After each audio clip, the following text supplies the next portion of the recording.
अगर सरकार को ये डर है कि उनकी पोल खुलने वाली है, तुम हमें जेल भेजो, तुम हमें कहीं भेजो, आपको बॉबी पवार बनने की ज़रूरत है। अगर एक बॉबी पवार आपका बेटा जेल के अंदर रहेगा, हजारों बॉबी पवार आप जेल के बाहर, आप सड़कों पर खड़े कर दीजिए। आज का जो विषय है बड़ा गंभीर विषय है, और जिस लोकतांत्रिक देश में हम रह रहे हैं, जो देश एक संविधान के तहत चल रहा हो, उस देश में इस प्रकार की घटनाएं हो जाए तो मुझे लगता है कि कहीं ना कहीं जो बातें बार बार सामने आती है कि संविधान खतरे में है, जो बातें बार बार सामने आती है कि लोकतंत्र में जो व्यक्ति आवाज़ उठा रहा है, जो व्यक्ति समाज के लिए लड़ रहा है, जो व्यक्ति मुद्दों पर लड़ रहा है, उसकी आवाज़ को दबाने के लिए हमारे सिस्टम और सरकारों द्वारा उनकी आवाज़ को दबाने के लिए जो प्रयत्न किए जा रहे हैं, जो साजिशें की जा रही है, उसका मैं आपके सामने बखान करना चाहूँगा।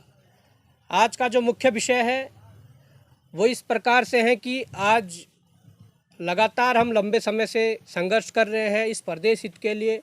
प्रदेश में नौजवानों के रोजगार पर जो कुठाराघात हुआ था, प्रदेश में जो रोजगार बेचे गए थे, प्रदेश में जो रोजगार बेचे गए, जिनके द्वारा बेचे गए, उनके खिलाफ उनको जेल भिजवाने के लिए, उन पर कार्रवाई करने के लिए हम लगातार संघर्ष कर रहे हैं। और आज हमारा इस एकता विहार धरना स्थल पर उसका 242वां दिन धरने का जारी है। बड़ा दुख होता है कि जब वास्तविक मुद्दों पर लड़ा जाए और सरकारें ऐसी आवाज़ों को दबाने का प्रयत्न करें या कोशिशें करें। कोशिशें तो मैं नहीं कहूँगा कि सरकारें साजिशें करें। ऐसा ही एक मामला है कि जब पिछली घटना जो हुई थी, जो गांधी पार्क के बाहर घटना हुई थी, जब 9 फरवरी को हजारों की तादाद में बेरोजगार नौजवान और अभिभावक सड़कों पर उतरे थे, उस दौरान हमें जेल भी भेजा गया। उसके बाद जब जमानतें हुई तो सशर्त जमानतें हुई थी। पहली बार तो ये कि सशर्त जमानतें जब हुई थी तो उसमें ऐसा कोई प्रावधान नहीं है कि आप अपनी बात को नहीं रख सकते हैं, आप अन्य मुद्दों पर नहीं बोल सकते हैं, आप प्रदेश के भीतर या जहाँ पर भी कोई प्रदेश हित की बात हो वहाँ पर नहीं रह सकते, ऐसी कोई कंडीशनल नहीं थी। परंतु हमारी सरकारों द्वारा लगातार इन कंडीशनल बेल के बाद हमें लगातार परेशान किया जा रहा है, जिसका जीता जागता उदाहरण आज मैं आपके सामने रख रहा हूँ। और ये इसलिए परेशान किया जा रहा है कि कहीं ना कहीं सरकार को ये डर है कि उत्तराखंड बेरोजगार संघ जो आवाज़ उठा रहा है, उत्तराखंड बेरोजगार संघ जिन मुद्दों पर लड़ रहा है, कहीं ना कहीं सरकार उस पर घिरती नज़र आ रही है। मैं कहना चाहूँगा कि लगातार हम मांग कर रहे हैं कि जो हमने जो मांग अभी हाल ही में जो सचिवालय कूच किया था, उस सचिवालय कूच में हमारी जो प्राथमिक मांग थी, उसमें हमने कहा था कि जो सरकार ने एक अभी नियमावली बनाई है वेटिंग लिस्ट को लेकर, प्रतीक्षा सूची को लेकर, उसमें सरकार खानापूर्ति कर रही है, उसमें सरकार दिखावा कर रही है। जब ये बात हमने कही तो कहीं ना कहीं सरकार को ये बात नहीं खली, क्योंकि सरकार चाहती है कि यहाँ के युवाओं को मूर्ख बनाया जा सकता है और यहाँ के युवाओं को मूर्ख बनाना आसान है।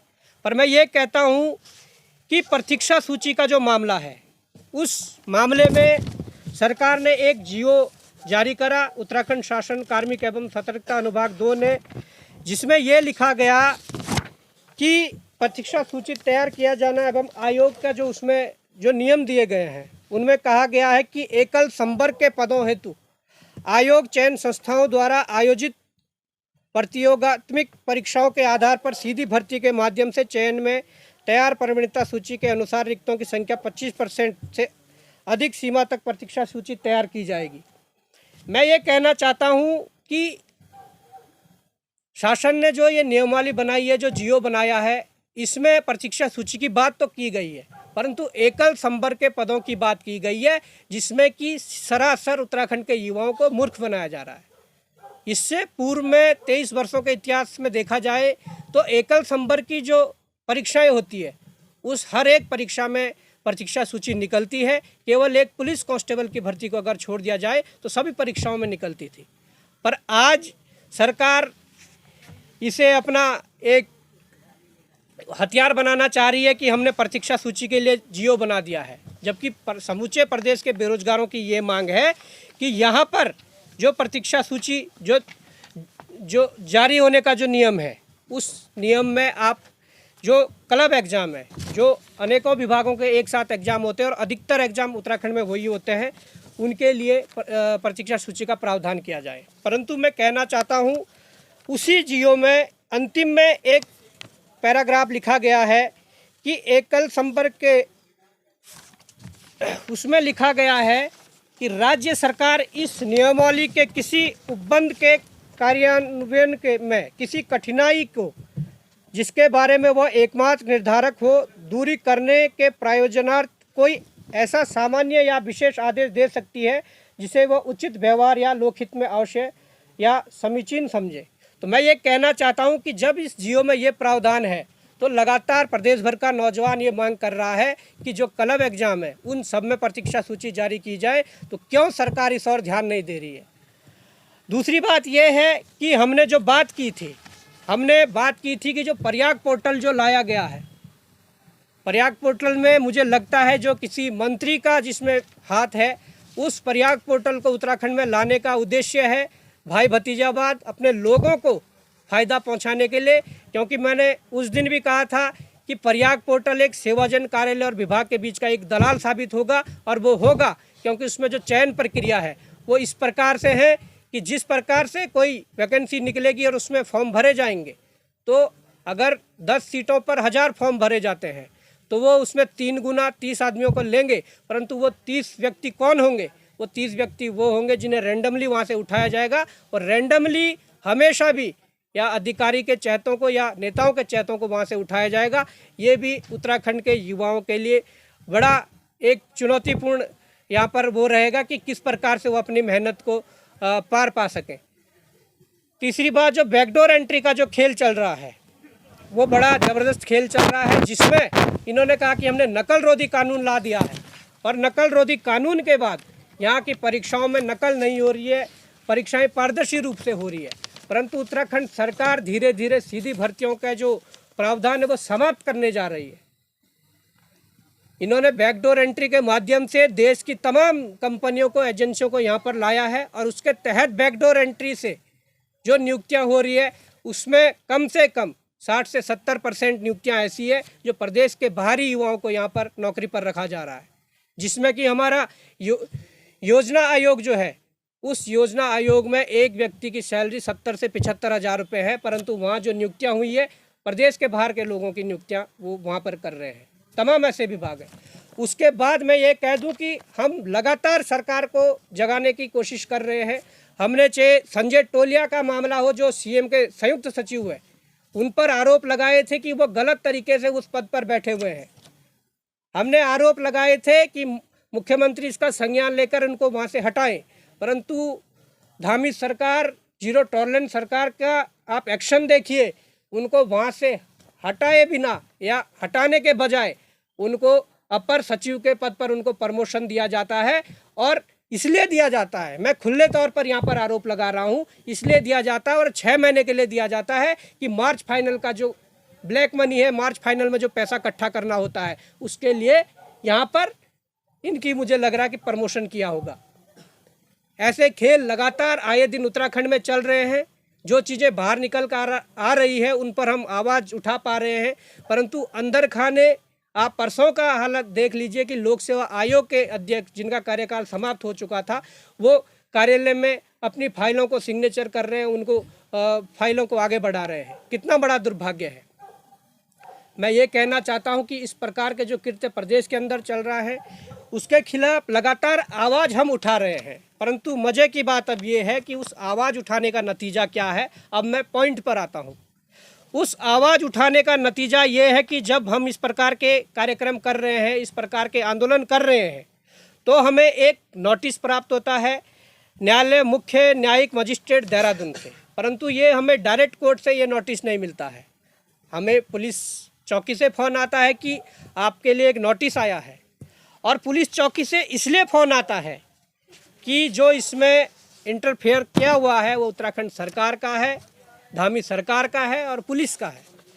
ये आप नोटिस अगर देखोगे, मैं आपको बताता हूँ, ये विनय कुमार, निरीक्षक विवेचक, पुलिस कार्यालय जनपद देहरादून, जो इन्वेस्टिगेशन ऑफिसर है, जो आईओ है, उन्होंने हमारे द्वारा किए गए जो कार्य हैं, हमारे द्वारा जो प्रदेश हित में, छात्र हित में जो अनेकों ऐसे मामले जो हमने संज्ञान में लाए हैं, अनेकों बार उत्तराखंड सरकार ने जब जब गलत किया है तो उत्तराखंड सरकार के उस गलत कामों का पर्दाफाश हम लोगों ने किया है। हमने कई बार सरकार को नंगा किया है, परंतु मैं ये कहना चाहता हूँ कि उसके बदले इस प्रकार का हमें नोटिस मिलना, इस प्रकार का तोहफा मिलना कितना जायज़ है, कितना नाजायज़ है, ये आप सभी जनता जो है वो उस पर आप विचार करें।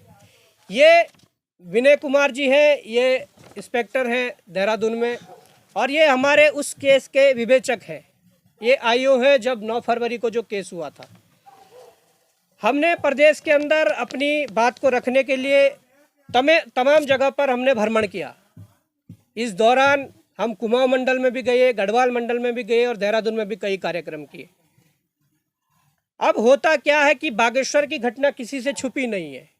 बागेश्वर जिस वक्त सुबह 10 बजे हम मंदिर दर्शन के लिए जा रहे थे, भगवान के दर्शन के लिए जा रहे थे, उस दौरान हमारे साथ जो घटना हुई, हमारे साथ जो छीना झपटी हुई, हमारे साथ जो बदसलूकी हुई, उस पर जो हमारे ऊपर पुलिस द्वारा आरोप लगाए गए, उन आरोपों को मैं आज भी कहता हूं कि सारे निराधार है। जो एफआईआर में लिखा गया उसमें साफ तौर पर वहां के कोतवाल ने लिखा था कि बॉबी पंवार अपने कुछ साथियों के साथ, कुछ साथी उन्होंने एक भीड़ कहा कि भीड़ के साथ जा रहे थे और नारेबाजी कर रहे थे, जो सरासर गलत है। अगर ऐसा है तो पुलिस उसके एविडेंस दे। उन्होंने कहा कि बॉबी पंवार पर्चे बांटते हुए जा रहे थे। अगर पर्चे बांटते हुए जा रहे थे तो उन पर्चों को क्यों बरामद नहीं किया गया, ये बड़ा सवाल है। उन्होंने कहा कि बॉबी पंवार नारेबाजी करते हुए जा रहे थे। अगर नारेबाजी करते हुए जा रहे थे तो उस नारेबाजी की वीडियोग्राफी दिखाइए। उन्होंने साजिश के तहत, मैं ये कहना चाहता हूँ कि वहाँ पर जो उन्होंने प्लानिंग की थी वो प्लानिंग फेल हुई। बजरंग दल के कुछ कार्यकर्ता एक आध तब तक पहुँच चुके थे जो नारेबाजी करने वाले थे, जिनके हमारे पास वीडियोज है, फुटेज है। वो साजिश उनकी नाकाम हुई, पर जब उन्होंने कोर्ट में इस मामले को रखा तो कोर्ट ने वास्तव में पुलिस को फटकार लगाई और हमें बाइज्जत बरी कर दिया गया। अब इसके बाद होता क्या है कि जब सचिवालय कूच के लिए, अभी 16 तारीख को हम सचिवालय कूच करते हैं, उसके बाद ये प्रकरण आगे बढ़ता है और उस प्रकरण में हमारे जो आईओ हैं उनके द्वारा न्यायालय में ये रिट लगाई जाती है, ये एप्लीकेशन लगाई जाती है कि बॉबी पंवार की जमानत को निरस्त किया जाए और उनको जेल भेजा जाए। मैं आपको पढ़कर सुनाता हूँ। ये समक्ष न्यायालय मुख्य न्यायिक मजिस्ट्रेट देहरादून के सम्मुख ये लेटर आईओ द्वारा लगाया जाता है, उत्तराखंड पुलिस द्वारा लगाया जाता है। और किसके इशारे पर लगाया जाता है ये आप सब जानते हैं। उत्तराखंड सरकार के इशारे पर लगाया जाता है, धामी सरकार के इशारे पर लगाया जाता है। इसमें लिखा जाता है कि प्रार्थना पत्र वास्ते जमानत निरस्तीकरण अभियुक्त बॉबी पंवार पुत्र श्री खजान सिंह निवासी ग्राम दत्रोटा थाना चक्राता जिला देहरादून। ये जमानत निरस्त के लिए ये कोर्ट में लगाया जाता है, जिसमें कहा जाता है कि महोदय उक्त विषय सादर निवेदक है कि यह कि थाना कोतवाली जनपद देहरादून में पंजीकृत मुकदमा संख्या 57/2023 अंतर्गत धारा 147, 186, 188, 342, 332, 353, 427, 324, 34 व धारा 3 लोक संपत्ति नुकसान निवारण अधिनियम व धारा 7 की लॉ एक अभियुक्ति बॉबी पंवार आदि के विरुद्ध पंजीकृत हुआ, जिसमें दौरान विवेचना अभियुक्त बॉबी पंवार पुत्र श्री खजान सिंह निवासी ग्राम दत्रोटा थाना चक्राता जिला देहरादून को गिरफ्तार किया गया। यह कि दिनांक 15/2/2023 को माननीय न्यायालय द्वारा अभियुक्त बॉबी पंवार को निम्न शर्तों के अधीन जमानत प्रदान की गई। जमानत आदेश की प्रति संलग्न है। अब इन्होंने मेरे को वो प्रति दी जिसमें हमें आयोग कोर्ट से सशर्त जमानत मिली थी। उन्होंने लिखा अभियुक्त उस अपराध जैसा जिसको करने का उस पर अभियोग या संदेह है कोई अपराध नहीं करेगा, अथवा वह किसी उग्र आंदोलन में भाग नहीं लेगा, अथवा सरकारी संपत्ति को क्षति नहीं पहुंचाएगा, अथवा आंदोलन एवं सरकारी संपत्ति को नुकसान किए जाने का कोई कारण नहीं बनेंगे अथवा बिना पूर्व अनुमति के सार्वजनिक स्थल पर धरना प्रदर्शन नहीं करेंगे। ये कारण हमें दिए गए थे जब हमारी सशर्त जमानत हुई थी। इन कारणों में से मैं अगर बताऊं तो उसके बाद हमारे द्वारा कोई ऐसा कृत्य नहीं किया गया, कोई अपराध नहीं किया गया जो कि पुलिस को मजबूरन कोर्ट में ये एप्लीकेशन लगाने की ज़रूरत पड़े। कहीं ना कहीं ये साजिश फिर से हो रही है। सरकार चाह रही है कि कहीं ना कहीं बॉबी पवार प्रदेश के अनेकों जिलों में घूम रहे हैं, प्रदेश के गांव-गांव शहर-शहर घूम रहे हैं, जिससे कि हमारी सरकार को कहीं ना कहीं नुकसान होगा। वो इसलिए क्योंकि हम जब सीबीआई जांच की मांग कर रहे हैं तो सीबीआई जांच ले आओ ना। एक तमाचा अभी 2 दिन पहले सरकार के मुंह पर लगा है। अगर उद्यान घोटाला जो हुआ है, अगर सरकार भी जांच करवाती तो कहीं ना कहीं सरकार की साख बचती और सरकार के पॉइंट बढ़ते, परंतु उस पर भी कोर्ट से जमानत आना ये साबित हो गया है कि सरकार यहाँ पर शासन नहीं चला पा रही है। सरकार सुशासन नहीं कुशासन चला रही है उत्तराखंड में। तो ये जो कंडीशनल थी, हमने तो कोई ऐसा इसका कोई दुरुपयोग किया नहीं, परंतु फिर भी ऐसी क्या मजबूरी की पुलिस ने वहाँ पर इसे लगाया है। और मैं कहना चाहूँगा अब उसको आगे जो लिखा गया है कि यह कि उपरोक्त शर्तों हेतु अभियुक्त द्वारा रिहा होने से पूर्व मान्य न्यायालय में शर्तों का पालन करने हेतु अंडरटेकिंग प्रस्तुत की गई थी। यह कि अभियुक्त द्वारा उपरोक्त मान्य न्यायालय द्वारा जमानत हेतु अधिरोपित शर्तों व प्रस्तुत अंडरटेकिंग का जानबूझकर उल्लंघन करते हुए निम्न कृत्य किए गए हैं।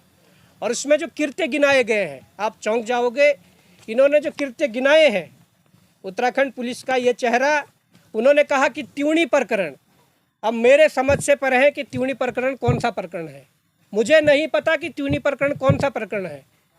अगर त्यूणी प्रकरण में उस प्रकरण की बात कर रहे हैं जब वहाँ पर आगजनी हुई थी और हमारी 4 छोटी बालिकाएं जलकर राख हो गई थी और वो मतलब इस संसार से चली गई थी, तो मैं ये कहना चाहता हूँ कि उस प्रकरण में हम गए, परिवार से मिले, सांत्वना दिया, उनके दुख में खड़े रहे। अगर वो प्रकरण इस सशर्त जमानत का उल्लंघन करती है तो ऐसी सशर्त जमानत हम नहीं मानेंगे। दूसरी बात, उन्होंने लिखा है बागेश्वर प्रकरण, जिसका जिक्र मैं आपके सामने कर चुका हूँ कि वो किस साजिश से, किस प्लानिंग से उत्तराखंड सरकार और पुलिस द्वारा वो साजिश की गई थी। ये बागेश्वर प्रकरण का जिक्र यहाँ पर किया गया है। तीसरा, देहरादून प्रकरण इन्होंने कहा है। अब देहरादून प्रकरण कौन सा है? देहरादून में हम धरना कर रहे हैं, आए दिन अनेकों मुद्दे आते हैं। हम अपने प्रदेश हित के लिए, प्रदेश की लड़ाई के लिए हम हर एक मुद्दे पर जो वास्तविक मुद्दा और जो प्रदेश हित का मुद्दा उस पर आवाज़ उठाते हैं। और देहरादून प्रकरण से मतलब क्या है ये भी हमारे समझ से परे है। इन्होंने कहा है कि यह कि उक्त प्रकार से अभियुक्त द्वारा मान्य न्यायालय द्वारा प्राप्त शर्तों के अधीन जमानत व उद्घोषणा के विपरीत कृत्य करते हुए उक्त को स्पष्ट उल्लंघन किया है। इनका कहना है कि यह कि अभियुक्त वर्तमान में भी उक्त अपराध से संबंधित समान प्रकार के अपराधों की पुनरावृत्ति करने हेतु भिन्न भिन्न स्थानों पर दुष्प्रेरक अथवा मुख्य रूप से कार्य करते हुए सामाजिक व कानूनी व्यवस्था बिगाड़ने का कार्य कर रहा है। उत्तराखंड पुलिस कहती है कि यह कि उक्त प्रकार से अभियुक्त द्वारा प्राप्त की गई जमानत का दुरुपयोग करते हुए निर्धारित शर्तों के विपरीत कृत्य करने हेतु अभियुक्त को दी गई जमानत निरस्त होने योग्य है। अतः न्याय हित में प्रार्थना है कि अभियुक्त बॉबी पवार पुत्र श्री खजान सिंह को उक्त अपराध में दिया गया जमानत आदेश दिनांक 15/2/2023 को निरस्त करते हुए अभियुक्त को न्यायिक अभिरक्षा में लिए जाने के आदेश पारित करने की कृपा करें। ये उत्तराखंड पुलिस और हमारे जो विवेचक हैं हमारे केस के, उनके द्वारा कोर्ट में ये लगाया गया। अब मैं ये कहना चाहता हूँ कि अगर सरकार को हमसे डर है, अगर सरकार को ये डर है कि उनकी पोल खुलने वाली है, क्योंकि जितना नंगा अभी तक हमने किया है वो तो किया है, तुम हमें जेल भेजो, तुम हमें कहीं भेजो, ये मैं आज भी खुले रूप से कहता हूँ, क्योंकि हम सही की लड़ाई लड़ रहे हैं। मैं ये कहना चाहता हूँ जितना नंगा अभी किया है, तुम हमें कल, क्योंकि ये मैं आपको बताना भूल गया कि ये डेट 31 अक्टूबर को लगी हुई है और कल हमें कोर्ट के सामने प्रस्तुत होना है। अब मुझे नहीं पता कि कल हमें जेल भेजा जाता है कि फिर से बेल मिलती है, हमें नहीं पता। पर ये प्रेस कॉन्फ्रेंस में इसलिए करना चाहता हूँ कि क्या लगातार ऐसे जो तानाशाही है, लगातार जो एक लोकतांत्रिक देश में इस प्रकार की चीज़ें, जहां हमें आज़ादी है अपनी बात को रखने की, जहां हमें आज़ादी है लोकतांत्रिक तरीके से व्यवस्थाओं के खिलाफ लड़ने की, सिस्टम के खिलाफ लड़ने की, अगर उस देश में इस प्रकार के कृत्य हो रहे हैं तो ये एक बॉबी पवार के खिलाफ नहीं हो रहे हैं। देश में आप देख रहे होंगे, अगर मुझे जेल भी भेजते हैं, परंतु मैं अपने प्रदेशवासियों से कहना चाहता हूँ, उन युवा साथियों से कहना चाहता हूँ, उन अभिभावकों से कहना चाहता हूँ जिनकी लड़ाई हम लड़ रहे हैं। बॉबी पवार कल 31 अक्टूबर 2023 को अगर जेल भी जाते हैं तो उससे घबराने की ज़रूरत नहीं है। आपको बॉबी पवार बनने की ज़रूरत है। अगर एक बॉबी पवार आपका बेटा जेल के अंदर रहेगा, हजारों बॉबी पवार आप जेल के बाहर, आप सड़कों पर खड़े कर दीजिए। आप उस लड़ाई में आगे, उस लड़ाई को आगे बढ़ाने के लिए आप हजारों बॉबी पवार खड़े कर सकते हैं। मेरा दायित्व था, मेरा ये कर्तव्य था कि इस बात को आप लोगों के सम्मुख रखूं, आप लोगों तक पहुंचाऊं कि किस प्रकार से सच्चाई की लड़ाई लड़ने वालों को दबाया जाता है। पर बॉबी पवार उन लोगों में से नहीं है कि ऐसे घटनाओं से अपने कदम पीछे ले लें। मैं ये कह रहा हूँ कि जितना नंगा सरकार को किया है, अगर जेल भेजते हो तो बाहर आने के बाद इससे इतना नंगा करेंगे कि सरकार लोगों के सामने जो इनके चरित्र है, उस चरित्र को दिखाने लायक नहीं रहेंगे। इतना नंगा करेंगे कि जब हम बाहर आएंगे, इतना नंगा करेंगे, समाज में बैठने लायक नहीं रहोगे। तुम्हारे काले चिट्ठे हमने इकट्ठे कर रखे हैं और हमें डर नहीं है, क्योंकि जो तुमने कुकृत्य किए हैं इस उत्तराखंड के साथ, जो कि कुकृत्य तुम लगातार कर रहे हो, आवाज़ उठाने के बाद भी तुम्हारी चमड़ी इतनी मोटी हो चुकी है कि हम कोई आवाज़ उठाएं, हम कोई विषय उठाएं, उस विषय पर कार्रवाई करने की बजाय आप उसे अनदेखा कर रहे हो। तो मैं ये कहना चाहता हूँ कि ये 31 तारीख को हमारी ये डेट लगी हुई है कोर्ट में, और हो सके कल क्या हो क्या ना हो, परंतु मैं ज़रूर आप युवा साथियों को ये कहना चाहता हूँ कि ये लड़ाई रुकनी नहीं चाहिए। हमारी टीम बाहर है, हमारी टीम लड़ रही है, मैं जेल जाऊँ ना जाऊँ, परंतु आप लोगों को मैं ये कहना चाहता हूँ कि इस लड़ाई को, आपकी जिम्मेदारी है कि इस लड़ाई को आगे बढ़ानी है।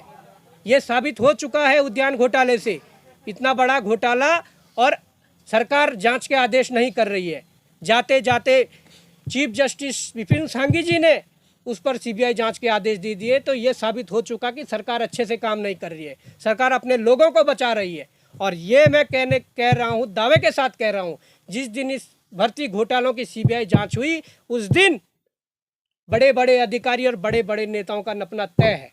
और इसलिए ये डरे हुए हैं, इसलिए सहमे हुए हैं, इसलिए बौखलाए हुए हैं, इसलिए बॉबी पवार को और उनके साथियों को परेशान किया जा रहा है, इसलिए बॉबी पवार को जेल भेजने की तैयारी है।